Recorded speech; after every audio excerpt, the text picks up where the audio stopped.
अस्सलाम वालेकुम नाज़रीन, मैं हूं फर्रुख अब्बास न्यूटन बाय जावेद चौधरी में। नाज़रीन, हमारी आज सबसे पहली स्टोरी है कि खान साहब ने एक और यू टर्न ले लिया। यू टर्न तो वो पहले भी लेते रहते हैं, लेकिन इस दफा जो यू टर्न लिया वो बहुत ही हैरान कुन था। याह्या खान पार्ट 2 कहा जाता था मौजूदा एस्टैब्लिशमेंट को, लेकिन इस दफा उसे याह्या खान की तारीफ कर दी खान साहब ने। खान साहब ने कहा जी कि ये तो बहुत ही कमाल किस्म के डिक्टेटर थे। जनरल मुशर्रफ हो गए, याह्या खान हो गए, जनरल ज़िया हो गए, आज वो उनके फैन नजर आए। किस बात पे फैन नजर आए ये भी आपको बताएंगे। और उन्हें एक चीज में बड़ा सख्त एतराज है। एतराज ये है जी कि किसी की भी अहलिया को आप किस तरह से अंदर कर सकते हैं, लेकिन उन्हें बेटियों और बहनों से प्रॉब्लम नहीं है। उन्हें बेशक गिरफ्तार किया जाए तो नो प्रॉब्लम। ये पूरी डिटेल से स्टोरी आपको बताएंगे जावेद चौधरी साहब। अब उन्होंने वैसे ट्वीट की है और ज़ाहिर बात भी की उन्होंने अपनी पार्टी के साथ, और बड़ी ज़बरदस्त किस्म की खूबसूरत मज़ेदार ट्वीट है। उन्होंने कहा कि जनरल याह्या खान थे या जनरल ज़ियाउल हक थे या जनरल परवेज़ मुशर्रफ साहब थे, उनके दौर में भी उन्होंने अपने किसी मुखालिफ की अहलिया को गिरफ्तार नहीं किया, लेकिन ये जो मौजूदा क़यादत है उन्होंने मेरी अहलिया को गिरफ्तार करके जेल के अंदर डाल दिया और 90 दिनों में मैं अपनी अहलिया से 72 घंटे भी नहीं मिल सका। तो ये उन्होंने बात की। मैं वैसे इमरान खान साहब की इस बात से इत्तफाक करता हूँ, इसमें कोई शक नहीं है कि 2018 तक का सूरत मुकम्मल तौर पर मुख्तलिफ थी। मसलन जो जनरल याह्या खान के दौर को आप ले लें, मुजीबुर रहमान के साथ उनके बड़े शदीद इख्तलाफात थे, लेकिन इसके बावजूद सिर्फ जनरल मुजीबुर रहमान गिरफ्तार होते थे, ना उनकी अहलिया गिरफ्तार होती थी, ना उनके बच्चे गिरफ्तार होते थे। आपने किसी जगह उनके किसी बच्चे का नाम नहीं सुना होगा कि उसे गिरफ्तार कर लिया गया या घर से उठा लिया गया या मिसिंग पर्सन्स में चले गए थे। उनकी अहलिया जो थी वो अपने घर में ही रहती थी। वो वैसे नॉन पोलिटिकल खातून थी, उन्हें कभी सियासत नहीं की थी, बच्चों ने भी सियासत नहीं की थी। उनकी बेटी ने उनके मरने के बाद सियासत शुरू की थी, उससे पहले सारे लोग नॉन पोलिटिकल थे। लेकिन ज़ाहिर अगर आज का ज़माना होता तो डेफिनेटली उनको भी गिरफ्तार कर लिया जाता। तो शेख मुजीबुर रहमान साहब की जो फैमिली थी उसको टच नहीं किया याह्या खान ने, ये बात दुरुस्त है। और इसके अलावा बाकी लोग भी जो उस वक्त बहुत ज़्यादा सियासत में एक्टिव थे और जनरल याह्या खान ने सबके खिलाफ ऑपरेशन किया था, तो फैमिली को टच नहीं किया, बात दुरुस्त है। फिर उसके बाद जनरल ज़ियाउल हक का दौर देख ले। जनरल ज़ियाउल हक के दौर में इसमें कोई शक नहीं कि बेगम भुट्टो भी कुछ अर्सा गिरफ्तार रहीं, मोहतरमा बेनज़ीर भुट्टो भी गिरफ्तार रहीं, लेकिन इन दोनों को जेलों में नहीं रखा गया था। इनको मुख्तलिफ कैंप्स में रखा गया और मुख्तलिफ रेस्ट हाउसेस में रखा गया, तो इनको पूरी फैसिलिटीज़ दी गई थी। और उसके बाद जब जनरल ज़ियाउल हक साहब ने ज़ुल्फ़िकार भुट्टो साहब को फांसी दे दी थी, तो उसके बाद भी इन्होंने इन दोनों जो ख़वातीन हैं भुट्टो साहब की फैमिली की, उनको बाहर जाने की इजाज़त दे दी थी। तो बेगम भुट्टो साहब बाहर चले गई, फिर उसके बाद मोहतरमा बेनज़ीर भुट्टो भी बाहर चले गए। फिर उनके जो दोनों भाई थे वो पहले ही यहाँ से निकल गए थे, अफगानिस्तान चले गए थे। वहाँ से होते होते एक पेरिस में चले गए, फिर शाम में चले गए। तो इस तरह मुख्तलिफ जगहों पर वो आते जाते रहे। लेकिन दोनों जो खवातीन थी उनको जनरल ज़ियाउल हक ने बिल्कुल तंग नहीं किया था। फिर जब जनरल परवेज़ मुशर्रफ साहब का दौर आया तो उस वक्त पूरी शरीफ फैमिली गिरफ्तार थी, जिसमें मियाँ नवाज शरीफ थे, जिसके अंदर मियाँ शहबाज शरीफ थे, फिर मियाँ नवाज शरीफ साहब के दोनों साहबजादे थे, फिर उसके साथ साथ मियाँ शहबाज शरीफ साहब के साहबजादे जो थे उनको भी उस वक्त मुझे लगता है कि गिरफ्तार किया गया था। लेकिन खवातीन को किसी ने टच नहीं किया, बात दुरुस्त है। इवन बेगम कुलसूम नवाज साहबा जो थे उन्होंने अपने खामद की पूरी तहरीक चलाई थी और बाहर निकल के, बल्कि बड़ा वाक़या हुआ था कि पिंडी में उन्हें क्रेन के जरिए उठा के तो उनको लटकाए रखा था बड़ी देर तक, लेकिन उनकी गाड़ी को, लेकिन उनको किसी तरह भी गिरफ्तार नहीं किया गया और वो अपनी मूवमेंट चलाती रही। बल्कि जावेद हाशमी साहब ने बड़ी उस वक्त मार खाई और मुशाहिदुल्लाह खान थे, मुशाहिदुल्लाह खान साहब ने बड़ी एफर्ट की। बल्कि मुशाहिदुल्लाह खान शायद वाहिद आदमी थे कि जो आके ऑफिस को खोलते भी थे, अपने ऑफिस में बैठते भी थे, और उस वक्त हूक आलम होता था पाकिस्तान मुस्लिम लीग नून के दफ्तर में, दूर दूर तक कोई बंदा नहीं होता था। और जो ऑफिस होता था उसके सारे अखराजात, उसका किराया, जो इनका जापान में इनका एक जानने वाला था, बल्कि पाकिस्तान मुस्लिम लीग नून का वर्कर था और अच्छा बड़ा बिजनेसमैन था, तो उसने किराए पर लेकर दिया हुआ था घर ये, और वही सारे अखराजात भी बर्दाश्त करता था। तो उस ज़माने में भी ये बात दुरुस्त है कि ख़वातीन जो थी नून लीग की और शरीफ फैमिली की वो महफूज थी। फिर आप इन सारे अदवार को देखें तो इसमें कोई शक नहीं कि एक वक्त था पाकिस्तान के अंदर जिसमें ख़वातीन के बारे में कोई किसी किस्म की बात नहीं की जाती थी, बल्कि शेख रशीद मोहतरमा बेनज़ीर भुट्टो के बारे में बड़ी वल्गर किस्म की बातें करते थे। तो मुझे याद है कि उस वक्त नून लीग की क़यादत उनको रोकती थी और ये रोका जाता था कि आप इस टाइप की बात ना करें, आप पोलिटिकल बात करें। लेकिन उसके बाद फिर ये ज़माना बदल गया, और ये जो ज़माना बदला ये बदला इमरान खान साहब के दौर में।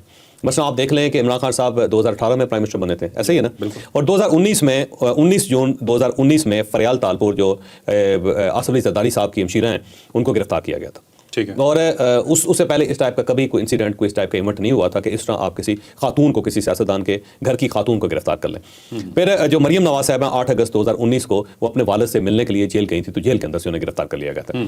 और उससे पहले जब मियाँ नवाज शरीफ साहब 2018 में बाहर से आए थे और उनकी अहलिया जो थी बीमार थी, उनको वहाँ छोड़ के मरियम नवाज साहबा के साथ आए थे, तो इन दोनों को एयरपोर्ट के ऊपर जहाज़ के अंदर से गिरफ्तार किया गया था। ठीक है, मियाँ नवाज शरीफ को गिरफ्तार कर लेना चाहिए था, लेकिन उनकी साहबजादी को गिरफ्तार नहीं करना चाहिए था, लेकिन उस वक्त भी उनको गिरफ्तार किया गया। फिर जब कुलसूम नवाज साहबा बहुत ज़्यादा बीमार थी और वो इंग्लैंड के अंदर अलील थी, तो यहाँ क्या क्या ट्रोलिंग नहीं हुई उनके बारे में, आप खुद अंदाजा लगाएं कि क्या क्या नहीं उनके बारे में कहा गया। तो ये जो सूरत हाल है ये इससे पहले बिल्कुल ठीक होती थी, लेकिन जो इमरान खान साहब का दौर था वो इस मामले में बहुत ज़्यादा क्रूल और बड़ा खौफनाक किस्म का दौर था। कभी ऐसा नहीं हुआ कि आप की खातून हो, बहन हो आपकी, या आपकी वालदा हो, या फिर आपकी बेटी हो, और उसके बेडरूम में पुलिस घुस के उसको और उसके खामुद को गिरफ्तार कर ले। तो कराची के अंदर मरियम नवाज साहबा और कैप्टन सफदर साहब जो थे उनके दरवाजे तोड़ के उनको होटल के कमरे से निकाला गया था और गिरफ्तार किया गया था। तो ये सारी सूरत हाल जो थी ना, ये इमरान खान साहब के दौर में स्टार्ट हुई। इससे पहले यकीन करें कि बहुत एहतराम किया जाता था। मसलन ये जो वली खान थे उनको गिरफ्तार किया गया था और उनके खिलाफ गद्दारी का केस भी बना था, लेकिन नसीम वली खान साहिबा वो घरेलू खातून थी, लेकिन उसके बाद उन्होंने पॉलिटिक्स स्टार्ट की थी और वो सड़कों के ऊपर आई थी और उनको किसी ने ना गिरफ्तार किया, और अगर गिरफ्तारी हुई भी तो बहुत माइल्ड किस्म की छोटी सी गिरफ्तारी हुई, लेकिन उनके जो बाकी इंसानी हकूक थे और खवातीन की हैसियत से जो उनको हकूक थे वो पूरे के पूरे मिलते थे। सही। तो ये एक वक्त था पाकिस्तान के अंदर, ये इमरान खान साहब बिल्कुल दुरुस्त कह रहे हैं। लेकिन अगला सवाल फिर वही है कि इसे स्टार्ट किसने किया था? ये स्टार्ट इमरान खान साहब के दौर में हुआ था, और इमरान खान साहब बाकायदा ये कहते होते थे कि भाई साहब बात यह है कि मरियम नवाज तो पॉलिटिक्स में है, फरियाल तालपुर तो पॉलिटिक्स के अंदर है, जो पॉलिटिक्स के अंदर हैं तो वो गिरफ्तार होंगी, जब मरियम नवाज साहबा की जो दूसरी बहन है वो पॉलिटिक्स के अंदर नहीं है तो देखिए उनके खिलाफ कोई केस नहीं है, तो इनके ऊपर बाकायदा केस बनाए गए थे और फिर इन सबको गिरफ्तार किया गया था।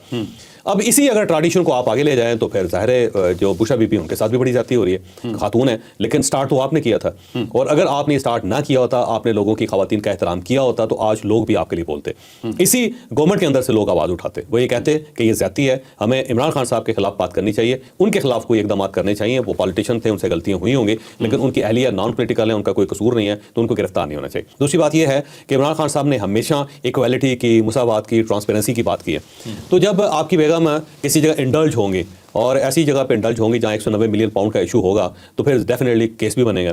तो आपको क्या ज़रूरत थी कि अपनी बेगम को इसमें इन्वॉल्व करें आप, या आपको क्या ज़रूरत थी कि फराग गोगी के ज़रिए पंजाब की गवर्नमेंट चलाएं, और जो पंजाब की गवर्नमेंट चल रही है उसके डांडे अगर आपके घर से निकलेंगे और बुशा बीबी की इन्वॉल्वमेंट उसके अंदर होगी, तो फिर डेफिनेटली कहीं ना कहीं बात होगी, कहीं ना कहीं आपसे पूछा भी जाएगा, फिर आपके खिलाफ केस भी बनेंगे। सही। अब अल कादर यूनिवर्सिटी जो है उसके अंदर ज़ाहिर बुशा बीबी की इन्वॉल्वमेंट थी, 190 मिलियन पाउंड का जो केस है वो सबके सामने, तो इसमें कोई शक नहीं कि इमरान खान का इतना कसूर नहीं है जितना बुशा बीबी का कसूर है उसके अंदर, तो फिर उसमें सजा हो गई, फिर उसके अंदर गिरफ्तार हो गई वो। दूसरा तोशा खाना जो था उसके अंदर से चीज़ें निकली, या वो निकली क्योंकि आपको हार मिला, आपको गिफ्ट मिला, और आपने क्या किया, आपने उनको मार्केट में बेच दिया, जिसका कोई ट्रैक ही नहीं मिल रहा कि किधर गए वो हार। तो जब आपने ये काम किए तो उसके बाद ज़ाहिर है फिर डेफिनेटली आपको सजा तो होगी। तो एक ट्रेंड इमरान खान साहब ने बनाया था। दूसरा इमरान खान साहब की मुसावात, कानून, इंसाफ और बराबरी के दाई थे, तो अब वो बराबरी हो रही है कि जब उनकी बेगम के हाथ से बहुत सारी चीज़ें निकली हैं और वो मार्केट में बिकी हैं, और जब 190 मिलियन पाउंड का केस जो उनकी तरफ गया है, तो फिर डेफिनेटली फिर ये होगा। फिर जो सबसे पहले जो केस बना था उनके ऊपर वो था इद्दत में निकाह। तो आपको क्या ज़रूरत थी इद्दत में निकाह करने की, क्या जल्दी थी आपको? आप रुक जाते, इद्दत पूरी हो लेने देते। मतलब जुर्म है तो फिर तो सजा मिलेगी ना। जुर्म तो है ना, आपने गलती की है, जुर्म है, आपकी पूरी पार्टी मान रही है, और उस वक्त जो आपके निकाह खान थे, उस वक्त जो आपके गवाह थे वो बात मान रहे हैं, तो जब मान रहे हैं लोग तो फिर उसके बाद तो आपके पास ऑप्शन कोई नहीं है। जिस तरह वकला ने वो उन दिनों को पूरा किया था इद्दत के, तौबा तौबा तौबा, मैं कहता हूँ जी, लोग सुन के लोगों के कान सुर्ख हो जाते थे, शर्मिंदा होने शुरू हो जाते थे कि किस तरह आप महीनों को कैलकुलेट करके और जो ख़वातीन की ख़ास दिन होते हैं उनको उनका जिक्र करके जेल के अंदर, अदालत के अंदर जहाँ पे इतने लोग खड़े हैं और उनके वकला जो इस किस्म की बहस करके वो साबित करने की कोशिश कर रहे थे कि इद्दत पूरी हो गई थी। तो अब इस लेवल पे जब आप जाएंगे तो डेफिनेटली फिर लोग आपके ऊपर आवाज़ उठाएंगे, लोग आपके ऊपर उंगलियां भी उठाएंगे। तो इस लेवल पे नहीं जाना चाहिए। तो ये गलतियां हैं जिसका खमियाजा भुगत रहे हैं, ये टिट फॉर टैट है। अच्छा, ये बात दुरुस्त है कि इससे पहले हालात ठीक होते थे, लेकिन ये सारे जो मामले हैं ये इमरान खान साहब के दौर में शुरू हैं, और जब आपके दौर में स्टार्ट हुए हैं तो फिर ये वही है, जब वक्त आगे जाता है तो फिर वक्त वापस भी आता है। जो आप करते हैं वो आपको उठाना भी पड़ता है, जो आप बोते हैं वो आपको काटना भी पड़ता है। और बोने के बारे में कहते हैं कि आप एक दाना बोते हैं तो आपको 100 दाने काटने पड़ते हैं, क्योंकि उसके ऊपर सिट्टे लगते हैं और उसमें बड़े दाने निकलते हैं। तो ये सारी वो चीज़ें हैं, मकाफात अमल है जो अल्टीमेटली घूम फिर के आपके पास आया। तो इमरान खान साहब को चाहिए कि अपनी गलतियों का इदराक करें, उसमें अल्लाह ताला से माफ़ी मांगें। चले इंसानों से ना मांगे, आप इंसानों से माजत ना करें आप, लेकिन अल्लाह ताला से माफ़ी मांगें। बड़ी ज़्यादती की आपने अपने दौर में, मसलन सारी चीज़ें भी छोड़ दी जाएँ।